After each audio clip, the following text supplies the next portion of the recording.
Okay, so the next method is called shift, and for this one we will work also with users array, as it is just reversed from a pop method, and it kind of has a more functionality as it is returning that one item from the array. So you will see now. First of all, let's console log users.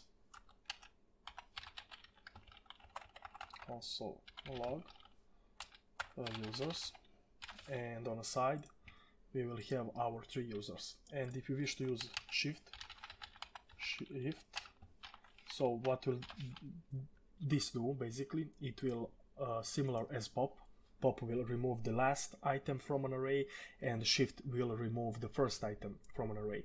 In this example, team. But also it will give us back that item that is removed. So we could do something like this here. Const of first user, set it to be users.shift, and we could also log this one. Console.log first user. Now when we refresh, you can see that we also have that first user.